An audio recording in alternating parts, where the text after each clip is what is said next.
Hi friends, hello. నేను మిరాజు. అందరు బాగున్నారా? అయితే ఈరోజు మనం కాకతీయులు నిర్మించినటువంటి అమేజింగ్ ఏదైతే ఉందో మన హన్మకొండలో, మన ప్రదేశంలో, అసలు మన వరంగల్ హన్మకొండ మధ్యలో ఉంటుంది. కాకతీయుల నిర్మాణానికి ఆనాటి కాకతీయ మహారాజులు నిర్మించినటువంటి ఆ నిర్మాణాన్ని ఎవరైతే కాకతీయ వంశానికి చెందిన గణపతి రుద్రమదేవి ఎవరైతే ఉన్నారో వారి వంశానికి చెందినటువంటి వారు ఈ దేవాలయాలను మొత్తం కూడా ఇక్కడ నిర్మించడం జరిగింది. మనం ఇక్కడికైతే ఈ ప్రదేశానికి అయితే వచ్చేసాం. ఇదంతా కూడా ఇక్కడ చాలా అంటే చాలా బాగుంటది. మీరు చూడండి. అయితే రాణి రుద్రమదేవి కూడా ఇక్కడ ఈ ఆలయ దానికి సంబంధించినటువంటి గణపతి రుద్రదేవ అనేట ఆయన దీన్ని నిర్మించడం జరిగింది. మనం ఇక్కడ చూసుకున్నట్లయితే ఇదంతా కూడా ఇక్కడ ప్రశాంతమైన వాతావరణం, చాలా అంటే చాలా ప్రశాంతంగా ఉంది. ఇదంతా మార్నింగే కాబట్టి అసలు చాలా ఆనందంగా, నాకైతే చాలా మనసు పులకరించినట్టుగా అనిపించింది.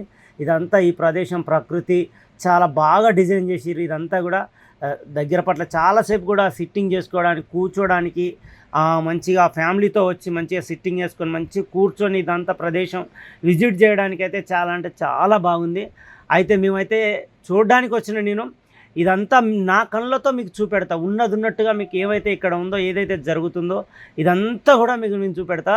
ఇక్కడ మనకి ఏదైతే శిలాశాసనాలు కనిపిస్తూ ఉన్నాయో, ఈ శిలాశాసనాలన్నీ కూడా ఇప్పుడున్నటువంటి ప్రభుత్వాలు అవన్నీ కూడా ఇక్కడ వాళ్ళంతా కూడా ఇక్కడ నిర్మించడం జరిగింది. దాన్ని ఎవరెవరు నిర్మించారు, ఎందుకు నిర్మించారు, ఇక్కడ వాళ్ళు ఏం పనులు చేశారు అనేది మొత్తం కూడా ఇక్కడ మొత్తం రాసి పెట్టి ఉంటుంది. అది వీలైతే మీరు వచ్చినప్పుడు మొత్తం చదవండి. ఇప్పుడైతే మాత్రం మన వీడియోని ఒక లైక్ చేయండి, షేర్ చేయండి ఫ్రెండ్స్. మీరైతే కామెంట్ చేయండి తప్పకుండా. మీకు ఇక్కడ ఉన్నటువంటి ప్రతి దాంట్లో మీకు ఒక్కొక్క స్పెషల్ ఉంటుంది. ఇక్కడ మనకు 3 శివలింగాలు ఎదురవుతాయి. వీటిని ఆ రోజుల్లో బహుగా పూజలు అందుకున్నటువంటి ఈ లింగాలు, ఇదంతా కూడా మనకు కనిపిస్తుంది. కోనేరు విషయం పార్ట్ 2 వీడియోలో మీకు చెప్తాను ఫ్రెండ్స్. ఇప్పుడైతే మాత్రం గుడి గురించి మొత్తం కూడా మీకు వివరిస్తాను. ఈ గుడి వచ్చేసి మనకు ఈ 1000 స్తంభాల గుడి భారతదేశంలోనే తెలంగాణ రాష్ట్రంలో హన్మకొండ అనే గ్రామంలో ఉంటుంది. అయితే పట్టణంలోనే ప్రసిద్ధిగాంచింది. ఇది తెలంగాణ హిందూ దేవాలయాల్లో ముఖ్యమైనది. ఇది శివుడు, విష్ణు మరియు సూర్యదేవునికి అంకితం చేయబడింది. ఇక్కడ ఒక్క దేవుడు కాదు, 3-4 దేవుళ్ళు ఉంటారు. వీళ్ళంతా కూడా వీళ్ళకి అంకితం చేయబడింది. ఆనాడు ఇక్కడ కాకతీయ కళాతోరణంగా కూడా ఇక్కడ ఇదంతా కూడా కాకతీయులు, ఇది శిలాశాసనం మనకు కనిపిస్తున్నటువంటిది. వాళ్ళు ఆనాడు శిలాశాసనం ఏ విధంగా చేశారు, ఏ శతాబ్దంలో చేశారు అనేది సంస్కృతంలో ఇక్కడ అంతా రాసి ఉంటుంది. ఇదంతా మీరు వచ్చినప్పుడు మీ కళ్ళతో అయితే, నా కళ్ళతో అయితే చూపెడుతున్నా, మీ కళ్ళతో అయితే చూడండి. ఇదంతా కూడా చాలా అంటే చాలా బాగుంది. అసలు ఈ గుడిని ఎలా నిర్మించారు, ఇన్ని స్తంభాలు పెట్టి అసలు ఏం పెట్టి నిర్మించారు, ఇదంతా కూడా అసలు ఇప్పటి వరకు చెక్కు చెదరని ఒక మిస్టరీగా ఉంది. ఇదంతా కూడా మనం చూస్తే అసలు చాలా అంటే ఆహ్లాదకరంగా చాలా బాగుంది ఇక్కడ ఇదంతా అయితే నాకు తెలిసి మాత్రం ఇలాంటి గుడి అసలు ఎక్కడ కూడా మనకు కనిపించదు. అసలు 1000 స్తంభాల గుడి అంటే ప్రపంచంలోనే ఎక్కడా లేనటువంటి ప్రసిద్ధిగాంచినటువంటిది. ఇదంతా కూడా జనం ఇక్కడికి పెద్ద ఎత్తున వచ్చారు. ఇదన్నీ కూడా ఇక్కడ కొన్ని డ్యామేజీలు చేశారు. ఎవరైతే ఇవన్నీ పైన గుడి సింబల్ ఏవైతే కనిపిస్తున్నాయో, ఈ గుడికి ఇంకో గుడికి ఇలాంటివి ఇక్కడ నిర్మించారు. ఇవే కాకుండా ఇంకా ఉన్నాయని మనకు ఆ గుడి పైన ఇంకా వాటికి సంబంధించినటువంటి మెయిన్ వాటికి సంబంధించినటువంటి ఇవన్నీ కూడా కొన్ని ఇరిగిపోవడం, కొంతమంది అప్పుడు దీనిపైన దండయాత్ర చేసినప్పుడు కొన్ని విరిగిపోవడం, అలాంటి ఇరగొట్టడం లాంటి, డ్యామేజ్ చేయడం లాంటి ఇవన్నీ కూడా డ్యామేజ్ అయినాయి పిల్లర్స్ కొన్ని. ఇదంతా కూడా అసలు మనం చూస్తూ ఉంటే అసలు మన కళ్ళకు అసలు ఎలా మీరు ఒకసారి వచ్చి చూస్తే కనుక ఇదంతా కూడా ఇటు సైడ్ మనం పోకూడదని ఇదంతా కట్టారు. ఇదంతా కూడా గుడి అంటే చాలా ఈ డిజైన్స్ అయితే అసలు ఇన్ని లేయర్లుగా, ఇప్పుడు ప్రత్యేకంగా మనం చూసేటువంటి ఇన్ని లేయర్లుగా గుడిని ఎలా చెక్కారు, ఎన్ని నిర్మించారు, ఇది కొండ మీదనే నిర్మించారా, ఇన్ని స్తంభాలు ఎలా నిలబడ్డాయి, అసలు ఇది ఎలా అసలు నిర్మించడం జరిగింది అనేది చాలా అంటే చాలా విషయం. ఇప్పుడు మనం ఏదైతే ఉన్నామో ఈ గుడి లోపలికి వచ్చాక ఇదంతా కూడా ఒక ద్వారం. ఇక్కడ అక్షయ పాత్ర కనిపిస్తుంది. దాని తర్వాతకి ఇదంతా కూడా చూడండి, ఆ లోపలికి వెళ్ళడానికి ఇదంతా కూడా ఒక ఆర్చి మోడల్, ఒక డిజైన్ మోడల్ చేసి రాయిలోనే చెక్కడం జరిగింది. అసలు ఈ కట్టడాలను ఎలా నిర్మించారు అనడానికి అసలు అసలు మనమైతే నాకైతే నమ్మశక్యంగా అంటే అసలు ఎలా చేశారు వీటిని. లోపలికి వస్తే మొత్తం కూడా లైటింగ్ కొంచెం తక్కువగా ఉంది.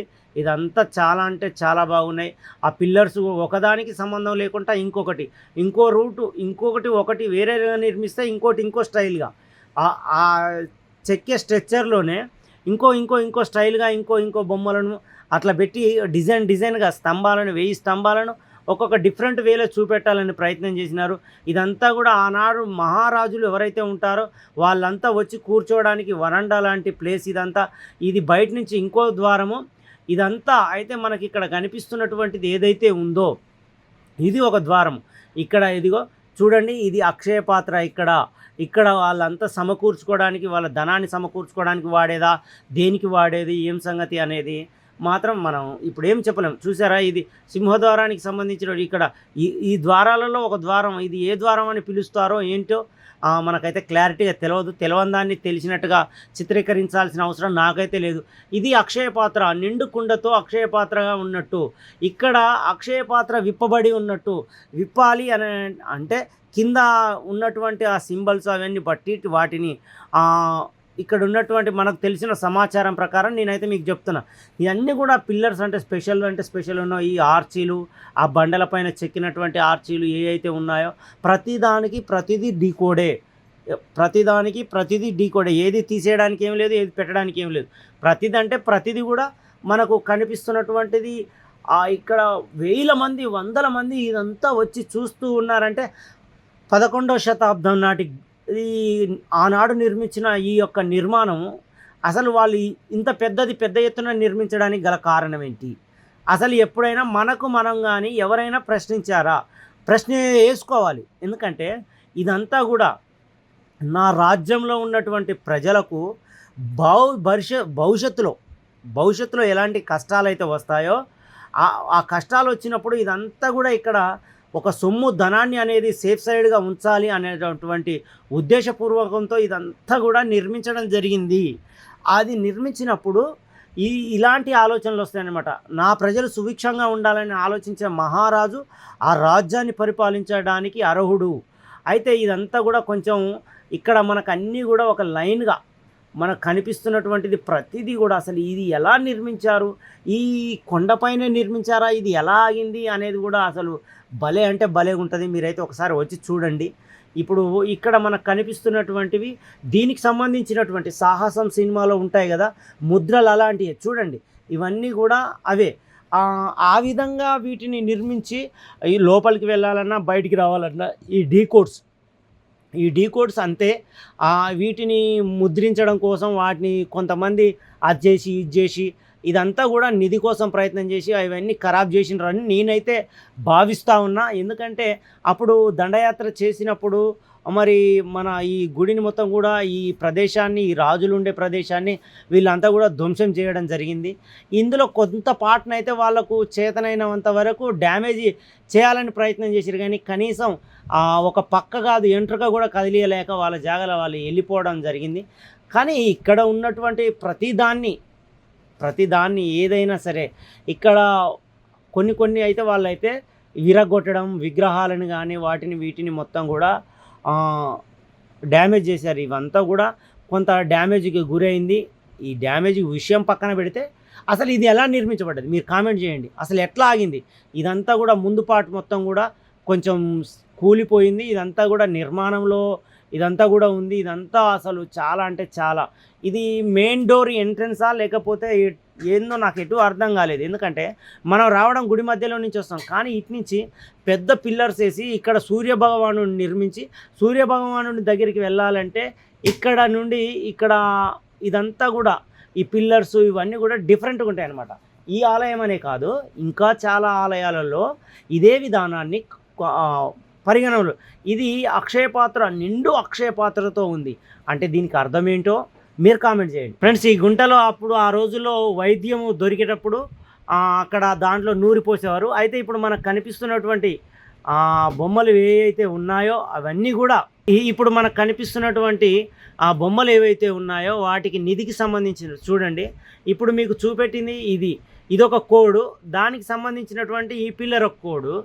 దానికి సంబంధించిన దీన్ని వెతకడం కోసం వచ్చినప్పుడు ఇదంతా ధ్వంసం చేయబడినట్టుగా ఇక్కడ వీళ్ళంతా కూడా మనతో అలా అయి ఉంటుంది, ఇలా ఉంటుంది అని చెప్పడమే కానీ అసలు ఏం జరిగిందనేది ఎవరికి తెలియదు. ఆ తెలిసిన వాళ్ళు ఇప్పుడు ఎవరు కూడా ఇక్కడ లేరు. అయితే ఇప్పుడు మనకిక్కడ ప్రతి గుడికి కూడా ప్రతి దానికి కూడా నాగబంధము ఇలాంటి సంబంధించినవన్నీ కూడా ఉంటాయి. ఇక్కడ శివలింగం ఆశ కొద్దీ ఈ ఈ యొక్క ఏదైతే నందీశ్వరుడు ఉన్నాడో ఈ నందీశ్వరుని మొత్తం కూడా డ్యామేజ్ చేయడం జరిగింది. కానీ కొంచెం అంటే కొంచెం కూడా ఏమి కూడా అదంతా డ్యామేజ్గానే మిగిలిపోయింది, కానీ ఎవరేం సాధించలేకపోయారు అని చెప్పాను కదా. అయితే ఇప్పుడు మనం ఇక్కడ నాగబంధం అని చెప్పాను కదా, ఇక్కడ నాగబంధం కూడా ఇక్కడ కొలువైంది. ఇక్కడ నిధి కోసం కానీ దేనికోసమైనా దేవుని కోసం వెళ్ళినా సరే ఇక్కడ సాక్షాత్తుగా శివుడికి సంబంధించినటువంటి ఆనాడు రుద్రదేవుడు ఇక్కడ కాపలాదారులను పెట్టి, ఇదిగో అసలు ఇక్కడ మనకు కనిపిస్తున్నట్టు ఈ కాపలాదారులు ఈ విధంగా ఉంటారు. ఇక్కడ కాపలాదారు అనేది సీక్రెట్ కోడ్గా ఈ గరుడ దేవుడు కూడా ఇక్కడ గరుడ మంత్రాలతో నిర్మించినటువంటి ఈ యొక్క గుడికి ఏదైతే ఉంటుందో ఇక్కడ గరుడ ఈ యొక్క ముఖాభిముఖం బలం అలాంటివి అయితే నాకు అనిపించింది. అక్కడ నాగబంధనం ఆ గరుడ లేకపోతే కాపలాదారుడా అసలు ఇది ఏంటిది అనే ప్రశ్నించే విధంగానే ఉంది. ఇదంతా కూడా ఆనాటి రాజులు అప్పటి కాలం నాటి అయ్యాన్ని ఇవన్నీ శిథిలావస్థకు చేరినాయని మనల్ని అవతలిపోవడానికి అయితే పర్మిషన్ ఇవ్వట్లేదు. ఒకవేళ కనుక ఇచ్చుంటే మాత్రం నేను ఖచ్చితంగా వీడియో చేస్తాను. ఇదంతా కూడా అవతలి భాగమే, గుడికి అవతలి వైపుగా ఉండే భాగం. ఇదంతా కూడా పెద్ద పెద్ద భారీ కట్టడాలతో ఉంటుంది. ఇదన్నీ కూడా పిల్లర్స్ కన్నీ లోపడిపోతే శిథిలావస్థకు చేరింది కదా, పోకుండా ఉండడం కోసం ఇదంతా కూడా ఇప్పుడు మొత్తం దాన్ని డ్యామేజ్ని రికవర్ చేసి అదంతా పర్యాటక ప్రదేశంగా చేయాలన్న ఉద్దేశమే ప్రభుత్వాలు తీసుకున్నాయి, చేపట్టినాయి. ఇదంతా చూడండి, ఈ పిల్లర్స్ మనం చూస్తూ ఉన్నది ఇప్పుడు మెయిన్ గర్భగుడి. ఈ గర్భగుడి యొక్క పిల్లర్స్ చూడండి డిఫరెంట్ వేలో బ్లాక్ కలర్లో ఉన్నాయి. ఇవన్నీ కూడా లోపలికి వెళ్తున్న కొద్దీ కలర్ డిఫరెంట్ అయిపోయింది. ఆ రోజుల్లో ఆ గ్రానైట్ వాళ్ళకి ఎక్కడ దొరికినది. మనకు గుడి వెనక భాగానికి రాగానే ముందుగా వినాయకుడు దర్శనమిస్తాడు. మనకు దర్శనం ఇవ్వగానే ఇవన్నీ కూడా గుళ్ళు ఉన్నాయి కదా, ఈ గుళ్ళన్నీ కూడా ఒక్క నిమిషం ఆగి చూడండి. మళ్ళీ ఈ గుడులు పోల్స్ ఉన్నాయి కదా, వీటికి సంబంధించినటువంటివి ఇవన్నీ కూడా నాకు దీనికి సంబంధించిన ఇంకో గుడి ఇలాంటి ఇంకా ఉన్నాయనే విశేషాలు. ఇక్కడ ఒక విగ్రహాన్ని అయితే చెక్కి ఉన్నప్పుడు దాన్ని అంతా కూడా చెదరగొట్టడం, డిస్టర్బ్ చేయడం ఇలాంటివి అయితే అయిపోయినాయి. ఆ వర్షం దాటికి కరిగిపోయినాయా లేకపోతే అది కాదు, ఎవరో వాటిని అయితే డిస్టర్బ్ చేశారు. ఇక్కడ మనకు ఒక అద్భుతం, అరే ఆన్ ది స్పాట్లో నా కెమెరా పనిచేయడం లేదు, అరే నా కెమెరాకి ఏమైంది అనుకున్నా. కానీ ఇక్కడికి వచ్చి నిలబడ్డప్పుడు నా కెమెరా అసలు పనిచేయడం ఆగిపోతుంది. అరే ఇదేందిరా బాబు అని నేనైతే చాలా అంటే చాలా పరేషాను. ఇది మాత్రం నేను ఎక్కడ చూడలేదు. ఈ మూలకు వచ్చి నా కెమెరా తీస్తూ ఉంటే అసలు ఆగిపోతుంది, ఇదేంది నాకు అనిపిస్తుంది. అయ్యో నేనైతే చెప్తున్నా సీరియస్. ఇదంతా కూడా మీకు వీలైతే చూడండి, వెళ్ళి చూడండి. నేను అబద్ధమైతే జరిగే మిరాకిల్స్ అయితే ఇలానే ఉంటాయి కొన్ని. ఎందుకంటే ఆనాడు ఒక సీక్రెట్ లేకోకుండా కోడ్ లేకుండా ఆనాడు పెట్టిన ఆ వస్తు పరికరాలను బట్టి కూడా ఈనాటి కెమెరాలు పనిచేయకోకుండా ఉన్నాయంటే కనీసానికి కూడా అర్థం చేసుకోవాలి మనం. వాళ్ళంతా బలంగా బలిష్టంగా నిర్మించారు వాటిని. అయితే మనకి ఇక్కడ ఇదంతా కూడా గుడి నిర్మాణం ఎక్సలెంట్ అంటే ఎక్సలెంట్గా ఉంటుంది. ఇదంతా కూడా చాలాసేపు ప్రయత్నం చేసిన నేనైతే, మీరు కూడా వెళ్ళినప్పుడు చాలా ప్రయత్నం చేయండి. అలాంటి అసలు ఇదేంది నన్ను ఇంత ఇబ్బందిగా ఉందని చాలా ఒక 1 అవర్ నేనైతే ఆ ప్రదేశం నుంచి అయితే కదలలేదు. ఇక్కడ నుండి నాకు అసలు ఎలబుద్ది కాలే, అసలు ఏంది ఇది ఎట్లా పోతుంది, నా కెమెరా ఎట్లా ఆఫ్ అవుతుంది, అసలు ఏమి రావట్లేదు. మళ్ళీ అటు ఇటు తిప్పిన తర్వాతకి రొటీన్గా వస్తుంది. ఇక్కడ మనకు ఎవరైతే ఉంటారో ఇక్కడ ఇవన్నీ కూడా ఒక సీక్రెట్ ఆఫ్ వెపన్స్. ఇక్కడ జనం ఉంటారు, పబ్లిక్ ఉంటారు, ఇక్కడ ఉండాల్సిన కాపలాదారులు ఉన్నారు. మీరు ఏదైతే ఆశ కొద్ది ప్రయత్నం చేస్తారో విఫలమవుతారని కొన్ని శక్తుల ఫోటోలను అక్కడ నిర్మించడం జరిగింది. వాళ్ళు అప్పుడు ఆ రోజుల్లో చెక్కిరు. దాని తర్వాత ఇక్కడ చూస్తే ఇక్కడ వెంకటేశ్వర స్వామి గరుడ రూపంలో ఇక్కడ మనకు ఉంటారు. అంటే నేను ఇంతకుముందు చెప్పినటువంటి విశేషాలు దీనిపైన కొన్నిగా అలాంటి వాటిని ఎదుర్కోవాలనే ఉంటుంది. ఇక్కడ మనం చూస్తే ఈ డిజైన్స్ అసలు ఈ రోజుల్లో ఎవరు పెడతారు, ఏ మిషన్ పెట్టినా డిజైన్ అయితే మాత్రం ఇది లోపల పాలాభిషేకం స్వయంభుగా వెలిసినటువంటి ఇక్కడ వాళ్ళు ప్రతిష్ఠించినటువంటి శివునికి అభిషేకం చేస్తే ఇప్పుడున్నటువంటి గర్భగుడికి ఇందులో నుంచే వస్తాయి వాటరు, ఆ పాలు గిట ఇవన్నీ చూడండి. ఇవన్నిటిని కూడా చెక్కడంలో వాళ్ళు అసలు డిస్టర్బ్ చేసేసిరు. అసలు ఏ బొమ్మలు ఏ దేవుడు అని గుర్తుపట్టే విధంగా కూడా లేకోకుండా మొత్తం కూడా కొన్ని చెదరగొట్టడం జరిగింది. ఇదంతా అయితే అసలు ఇదంతా కొన్ని కొన్ని చోట్ల డ్యామేజ్ అయితే అయ్యింది. ఇదంతా కూడా అసలు చూస్తూ ఉంటే అసలు కన్నుల పండగగానే ఉంటుంది. ఎందుకంటే ఇన్ని లేయర్లుగా ఎట్లా పెట్టి బేస్మెంట్ ఇంత హైట్ చేసి ఎట్లా నిర్మించారు, లోపల ఏం పెట్టి నిర్మించారు అనేది అయితే మీకు తెలిస్తే మాత్రం కామెంట్ చేయండి ఫ్రెండ్స్. ఇప్పుడు మనం చూస్తున్నటువంటి ప్రదేశం ఏదైతే ఉందో ఇక్కడ శివునికి సంబంధించినటువంటి పూజలు కానీ ఇవన్నీ కానీ జరుగుతూ ఉంటాయి. ఇది చూడండి, వెంకటేశ్వర స్వామి, సాక్షాత్తుగా వెంకటేశ్వర స్వామి విగ్రహం ఇదంతా కూడా అసలు ఇలాంటి ఒకటి ఉంటుందనేది కూడా నాకైతే నేను నమ్మలేకపోతున్నాను. మీకు తెలిస్తే కనుక ఇక్కడ మనకు ఆ సాహసం సినిమాలో అని చెప్పాను కదా, వాటికి చూడండి ఇలాంటి నిధి కోసం ప్రయత్నం చేస్తే ఇలాంటి శక్తులను ఎదుర్కోవాలి, ఇలాంటి శక్తులు ఒకటి ఉంటాయని వాళ్ళు మనకు తెలియపరుస్తూ ఉన్నారు.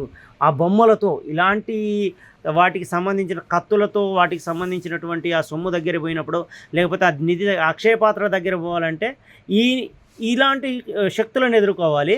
మళ్ళీ దాని తర్వాతకి ఇంకా కూడా మనం ఇక్కడ ఇంకా ఉన్నాయి. ఇక్కడ నుంచి కొంచెం ముందుకు వెళ్తే మళ్ళీ కొద్దిగా లెఫ్ట్ తీసుకున్న తర్వాతకి ఇక్కడ అయితే చూడండి ఇలాంటి ఒక గరుడ బంధన కూడా ఉంది, నాగబంధనం కూడా ఉంది. ఇలాంటి శక్తులు ఇక్కడ ఉన్నాయి, మీరు పోకూడదు. ఇవన్నీ దాటుకొని ఎవరైతే వాటి కోసం ప్రయత్నం చేస్తారో విఫలమవుతారు. ఇన్ని డీకోడ్స్ ఉన్నాయి అని చెప్పేటువంటి విషయం మనకైతే తెలుస్తూ ఉంది. ఇదంతా కూడా అసలు మీరైతే మాత్రం చాలా అంటే చాలా ఇది అక్షయపాత్రకి వెళ్ళాలంటే శక్తులను ఎదుర్కోవాలి. తర్వాత ఇదంతా కూడా వెంకటేశ్వర స్వామి దీనికి సంబంధించిన ఏం విగ్రహాలు అనేవి కూడా నేను చెప్పే విధంగా అయితే లేవు ఫ్రెండ్స్. మీరైతే కామెంట్ చేయండి ఏం సంగతి అనేది. మీకు తెలిస్తే కనుక నాకు చెప్పండి. కంపల్సరీ నెక్స్ట్ వీడియో ఎక్కడ చేయాలి, ఏ విధంగా చేయాలి, మీకు ఏం కావాలో చెప్తే కూడా నేను అక్కడికి వెళ్ళే ప్రయత్నం చేస్తాను. Thank you.